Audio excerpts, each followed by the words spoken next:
Well, for more on this, I'm joined by Mark Altaweel, who's a lecturer in Near Eastern Archaeology at University College London. Thanks very much for coming in. When you see this and start to get a sense of what might be happening there, what are you thinking? Well, obviously it's very distressing as someone who's worked on, or at least worked in materials dealing with the site and having colleagues who have excavated the site and knowing colleagues from there.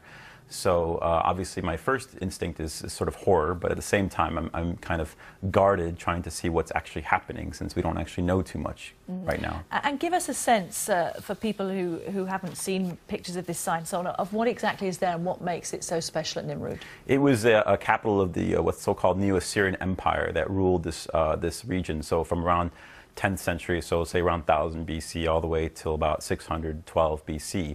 And so this is one of their first big capitals they built. It's a massive site, it's about 400 hectares, so quite large, maybe the size of the city in effect.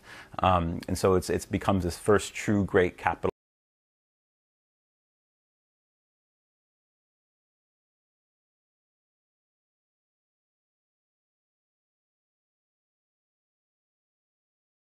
Things such as the Nimrud Queen's tombs, treasures have been found there. These are precious objects, gold, you know, the typical kind of precious stones as well, but also ivories. Large quantity of ivories have been found at the site. So it's a site with very unique finds that you really can't find anywhere else. So it's one of these really special kinds of locations in the Near East.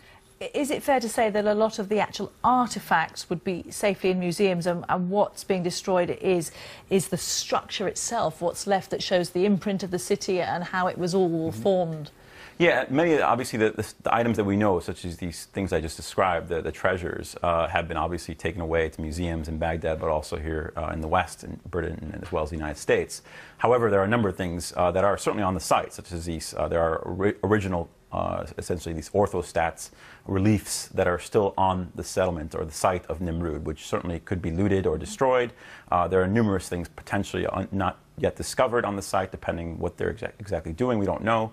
That could be damaged or destroyed or looted potentially by these militants. So we don't actually know what's happening, but there certainly is a lot they can do in terms of damage.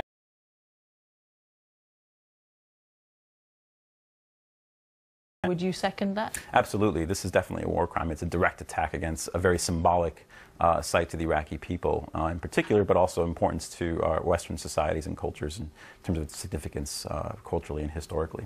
Okay. Mark, good to have your thoughts. Thanks very much for being with us. Mark Altaweel from University College.